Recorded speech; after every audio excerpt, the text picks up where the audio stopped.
Na-stranded naman ang libu-libong pasahero sa Port of Alien sa Eastern Samar dahil sa sama ng panahon dulot ng bagyong Amang. Kabilang din sa naging dahilan ang pagkasira ng dalawang ro-ro ship at paglobo ng bilang ng mga pasahero na dumalo sa pagbisita ni Pope Francis sa Leyte. Yan ang tinutukan ng aming kasama, si George Bandola.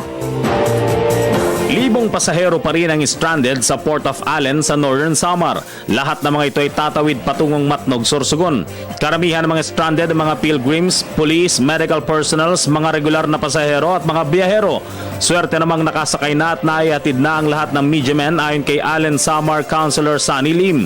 Nagkaroon ng paglobo ng mga pasahero dahil nataon ding tumama ang signal number 2 na bagyo sa Allen sa kasagsagan ng papal visit.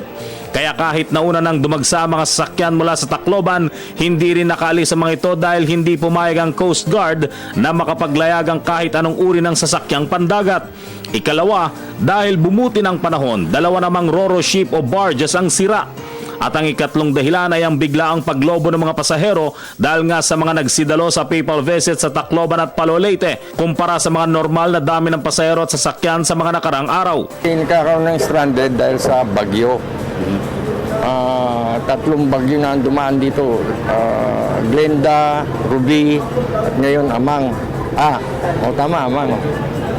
Yan, lagi nagkakaroon ng stranded dahil pangalawa, ang ibang ro-ro vessels, hindi lang dito sa amin, pa sa kabila, nagkakaroon ng breakdown. Yun ang nagiging sanhi ng ng mga Nasiraan. ng stranded. Mga ilang araw na sila yung marami dito? Ito, mga nakakatatlo, 4 na araw na. At saka nung dumating pa si Pope, mas lalong dumami ang stranded dahil grabe nagdatingan ng mga tao. Yun. Ako ng LGU Allen, lahat ng PNP, Mobile Police, Army, na-deployed po ng mayor namin dito sa bayan ng Allen para ma-assess ang mga pasahero, lalo na ang mga buses, mga truck, at kasama po yung mga traffic enforcer ng LGU Allen para maiwasan ang traffic sa bayan ng Allen dahil congested masyado sa dami ng sasakyan. Sa CR, okay naman, walang problema. Sa hotel accommodation, yun ang problema namin dahil medyo kulang pa yung hotel namin.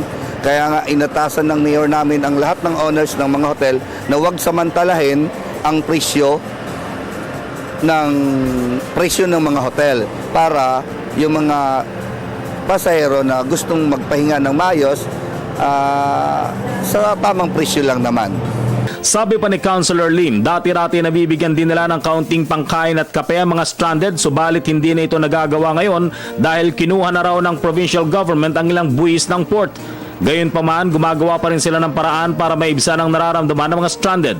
Kasama sina Joel Mamaril at Marlon Guardiario para sa Telebisyon ng Bayan, George Bandola.